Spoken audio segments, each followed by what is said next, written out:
esquizofrenia. Pode acontecer com o seu primo, o seu irmão, pode acontecer com você, pode acontecer com qualquer um de nós.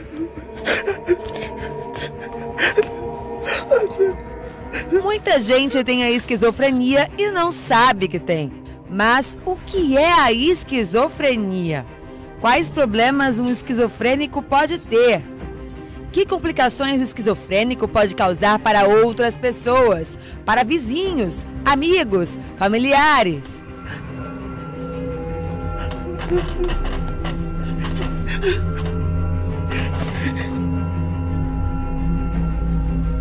Preste bastante atenção a esta matéria. Ela pode te ajudar a identificar a esquizofrenia.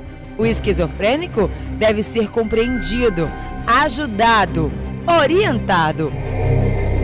A esquizofrenia é um transtorno complicado em que a pessoa não sabe diferenciar a realidade da imaginação, o real da fantasia.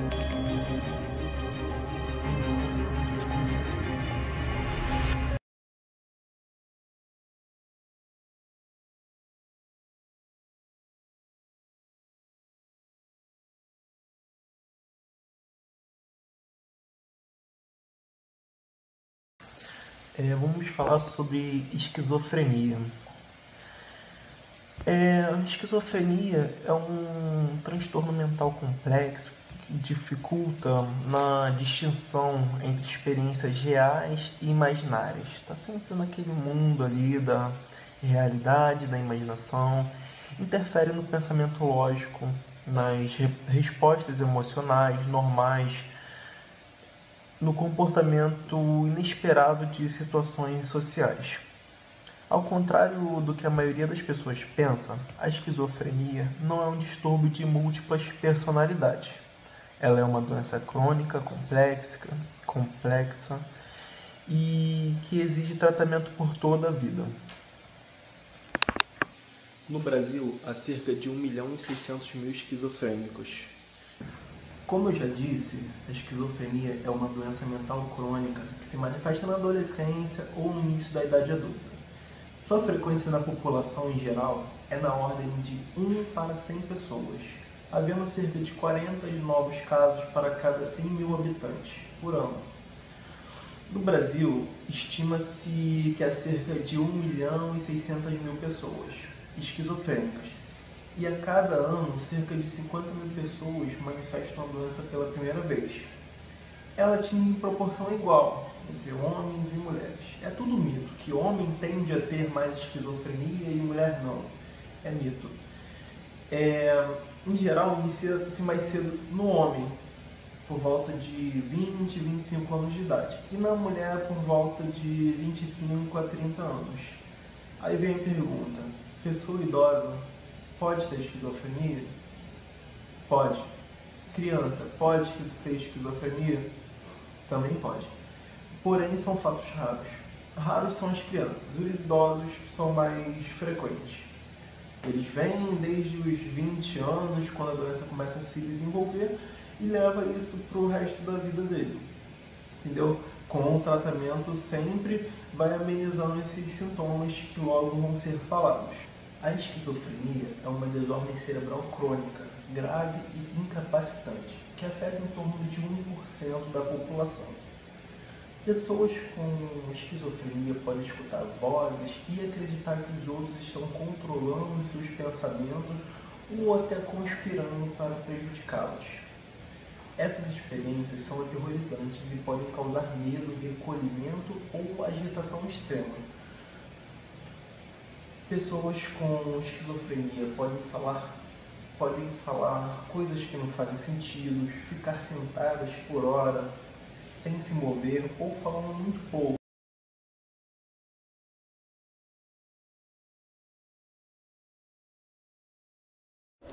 Olá galera, meu nome é Patrick, sou técnico em enfermagem e eu estarei falando para vocês agora sobre quais são os tipos e quais são os sintomas da esquizofrenia.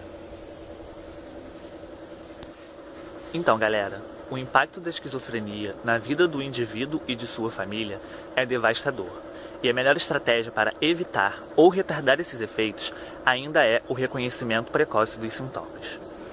Os sintomas da esquizofrenia podem variar de pessoa para pessoa, podendo aparecer de forma insidiosa e gradual, ou pelo contrário, podendo manifestar-se de forma explosiva e instantânea. E os sintomas da esquizofrenia, eles são divididos em positivos e negativos, onde os sintomas positivos estão diretamente relacionados ao surto psicótico, que é um estado mental agudo, caracterizado por grave desorganização psíquica, por fenômenos delirantes e alucinatórios, com a perda do juízo crítico da realidade.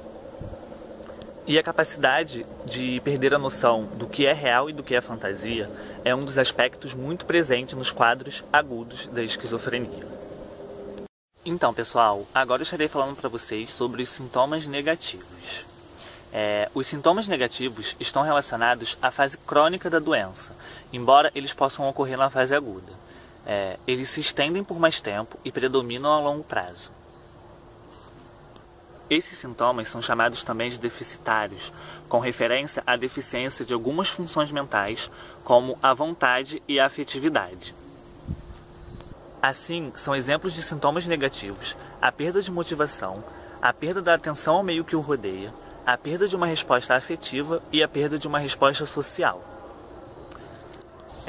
Pessoal, esses foram os sintomas da esquizofrenia e no próximo vídeo eu estarei falando para vocês sobre quais são os tipos da esquizofrenia.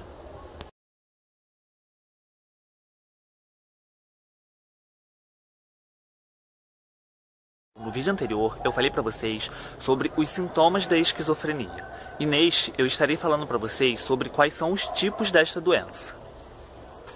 Então, este transtorno mental pode ser diagnosticado em 6 categorias, que são a esquizofrenia simples, a esquizofrenia paranoide, a desorganizada, a catatônica, a indiferenciada e a residual. Na esquizofrenia simples, o paciente apresenta uma mudança significativa de personalidade, emoções erráticas, isolamento social e ainda depressão. A esquizofrenia paranoide caracteriza-se por ilusões e alucinações, e frequentemente pessoas com este tipo de esquizofrenia acreditam ser vítimas das demais. A esquizofrenia desorganizada consiste em um comportamento incoerente aos demais e falha na expressão de emoções. Na esquizofrenia catatônica, os pacientes podem andar sem rumo, ou falar excessivamente e sem razão, ou ainda ficarem parados e calados. A esquizofrenia indiferenciada é uma categoria genérica para os que possuem uma mistura de sintomas que não se encaixam nas demais categorias. Por último, nós temos a esquizofrenia residual, que é a fase crônica da doença. Como falado nos sintomas, no vídeo que eu falei para vocês sobre os sintomas, a esquizofrenia residual é caracterizada pelos sintomas negativos da doença.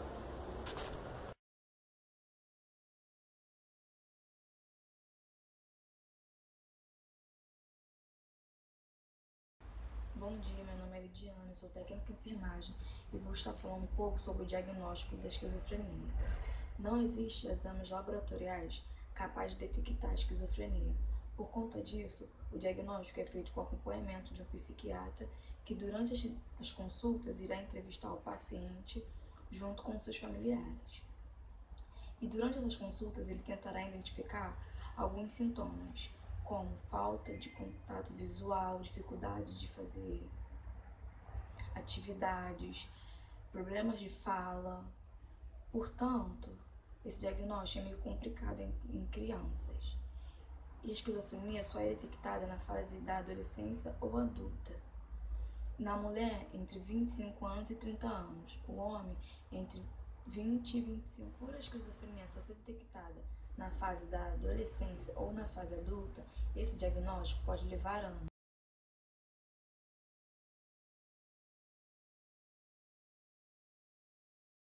Gente, eu vou estar falando para vocês um pouco sobre as causas da esquizofrenia.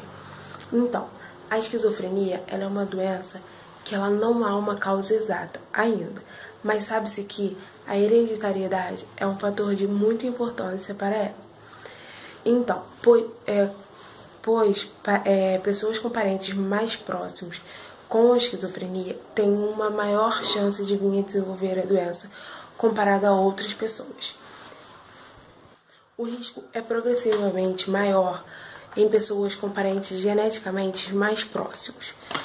Então, os fatores genéticos parecem ser importantes no desenvolvimento da esquizofrenia, mas não são suficientes para explicar todo o padrão de ocorrência da doença. Se uma doença é totalmente causada por fatores genéticos, então os gêmeos idênticos têm o mesmo risco de apresentar a doença. Ou seja, um dos gêmeos idênticos tem a doença, então o outro também pode vir a ter. Mas em casos estudados em gêmeos, é raro se encontrar um número maior que 50% nos membros do par também afetados. Mas também que apenas a carga genética não é suficiente para manifestar a doença, pois ocorrem casos de esquizofrenia em famílias que não tinham um histórico da doença.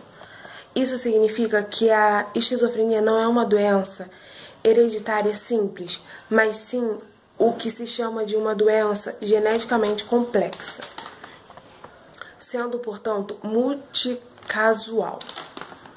Então, pesquisadores acreditam que uma predisposição para o desenvolvimento da doença seja a hereditariedade, mas que fatores ambientais também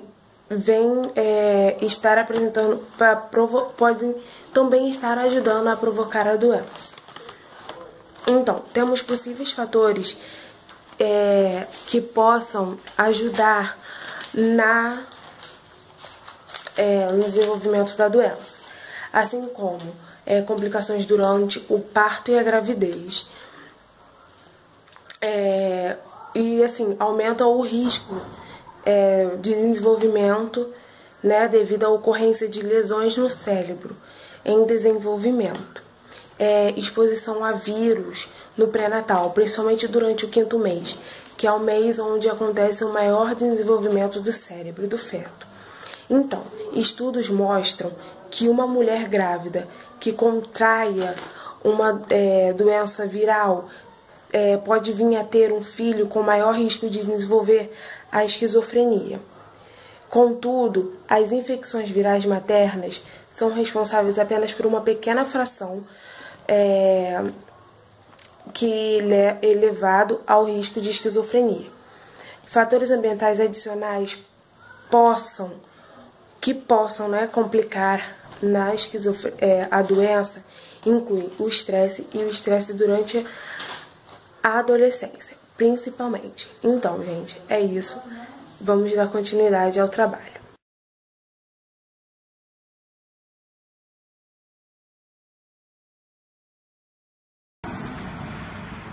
Bom dia, meu nome é André, vou falar sobre o tratamento da esquizofrenia. O tratamento da esquizofrenia visa o controle e a reintegração do paciente na sociedade. Ela requer duas abordagens, medicamentosa e psicossocial. A medicamentosa é feita com remédios chamados antipsicóticos. São utilizados nas recaídas e na fase aguda da doença. E o psicossocial é para promover a reintegração do paciente e na sociedade.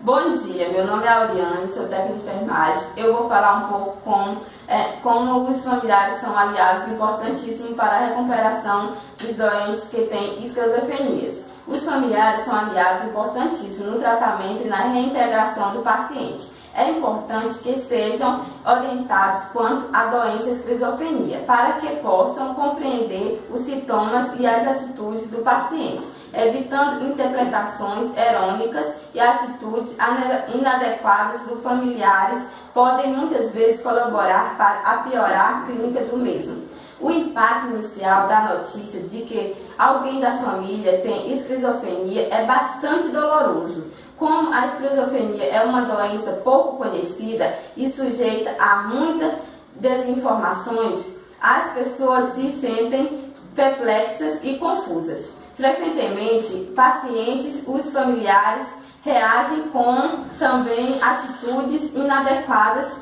perpetuando com um ciclo vicioso, difícil de ser rompido. Atitude hostis e críticas, superproteção prejudicam o paciente. Apoio e compreensão são necessários para que ele possa ter uma vida independente e conviva satisfatoriamente com a doença. Muito obrigada, gente. Era isso, era tudo que eu queria falar.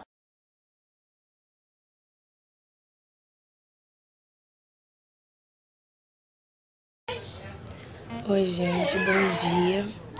Meu nome é Ruth e hoje eu vou estar falando para vocês um pouquinho dos cuidados de enfermagem com o paciente esquizofrênico. O primeiro cuidado é orientar o paciente a não parar o tratamento. Devemos também evitar deixar o paciente estressado ou fazer alguma coisa que possa deixar o paciente agitado e tudo mais. Devemos também explicar ao paciente que ele deve ter uma rotina com horário estabelecido para alimentação e um horário estabelecido para o descanso. Não só o paciente, como o familiar que cuida do paciente devem saber como lidar, o que fazer e tudo mais. Nós, técnicos de enfermagem, também devemos estimular os pacientes a participarem de grupos já existentes, como os CAPS, que servem como terapia para esses pacientes. Lá eles vão ter direito à alimentação, a horários estabelecidos para fazerem as coisas e vão fazer várias atividades para poder aliviar o estresse. Eles podem pintar, podem fazer artesanato, podem fazer diversas coisas para poderem melhorar um pouco a doença e chegarem até a cura. Nós também devemos passar confiança para o paciente, para ele se sentir mais seguro de si e se sentir seguro perante as outras pessoas. Nós também devemos estimular o relacionamento dessa pessoa com outras pessoas, entendeu? Para que ele possa viver de uma maneira assim, normal, comum, como qualquer outra pessoa, não como uma pessoa que sofre de doença. Devemos, às vezes, romper as barreiras de enfermeiro. Não levar como você levar a profissão assim, tão a sério. Não que não tenha que levar, mas às vezes devemos romper essa barreira de enfermeiro e fazer com que esse paciente vire nosso amigo, para que ele possa se sentir seguro quando estiver com a gente. Para ele, quando ele precisar de alguma coisa, ele se sinta seguro quando for pedir alguma coisa ou quando quiser conversar algo do tipo. E esses são os cuidados de enfermagem com os pacientes esquizofrênicos.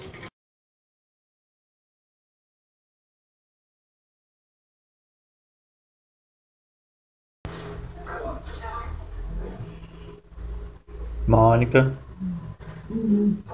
É tão rápido. O que você está fazendo? Ó, presta atenção. Minha tia vai brigar contigo, hein? Peraí, rapidinho.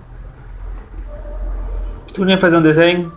E eu vou fazer. Peraí. Então, faz pra mim aqui, o desenho. Ó, quando passa aqui, ó. Olha lá. O que tu tá fazendo aí, Mônica? Deus. Menina, tu vai estragar o telefone da minha tia. Escute o que eu tô fazendo. Não precisa saber. Tu tá fazendo o quê? Me fala o que tu quer fazer. Que eu te... ó. Tanto que eu te ajudo. Que Deus. Isso. Tu tá mais de meia hora aí, Mônica, não faz nada. Espero Jesus, você vai saber o que é, ó.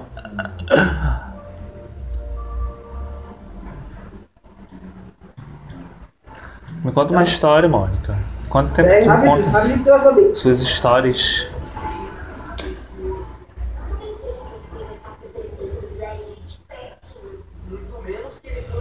YouTube. Meu Deus. Isso, vamos chegar. Que tal?